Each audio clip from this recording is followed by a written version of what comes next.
اللہ کے رسول علیہ السلام کی حدیث میں ذکر آتا ہے، بخاری اور مسلم کی روایت ہے، 2 قبروں کو آپ علیہ السلام نے دیکھا، آپ کو مشاہدہ کرایا گیا اور آپ نے فرمایا کہ ان قبر والوں کو عذاب ہو رہا ہے، اور کوئی بظاہر بہت بڑے معاملے پر نہیں بلکہ 2 باتوں پر، 1 چغلی کرنے کی وجہ سے اور 2 پیشاب کے قطروں سے احتیاط نہ کرنے کی وجہ سے۔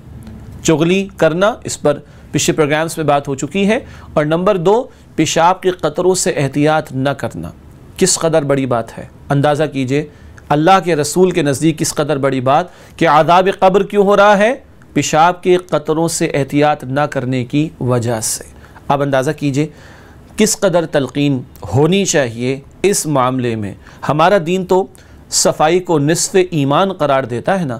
بالکل اولین دور کی وحی ہے، سورہ مدثر کی آیات، اللہ کے نبی علیہ السلام کو حکم ہوا اور آپ کے ذریعے ہمیں تعلیم کی گئی کہ وَثِيَابَكَ فَطَهِّرْ، اور اے نبی صلی اللہ علیہ وسلم اپنے لباس کو، اپنے کپڑوں کو پاک رکھیے، وَالرُّجْزَ فَاهْجُرْ، اور ہر طرح کی جو گندگی ہے اس سے اپنے آپ کو دور رکھیے۔ اللہ کے رسول علیہ السلام سے خطاب فرما کر ہمیں تلقین کی جا رہی ہے کہ لباس کو پاک رکھو اور ہر طرح کی گندگی سے دور رہو۔ پیشاب کے قطرے تو ناپاک ہی ہوا کرتے ہیں، خواہ وہ بچے کا پیشاب ہو یا بڑوں کا، ہمیں ان قطروں سے احتیاط کرنی ہے۔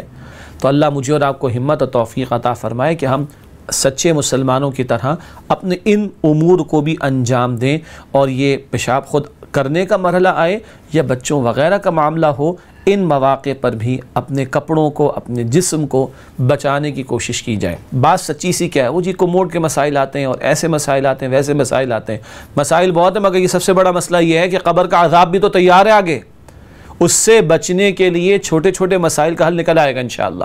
Where there is a will, there is a way۔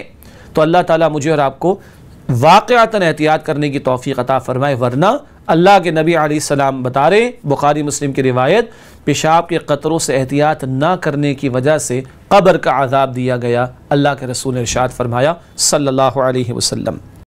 Subscribe کیجئے ہمارے چینل اور دبائیے بیل کا آئیکن تاکہ آپ کو ریگولر نوٹیفیکیشن اپڈیٹس مل سکے۔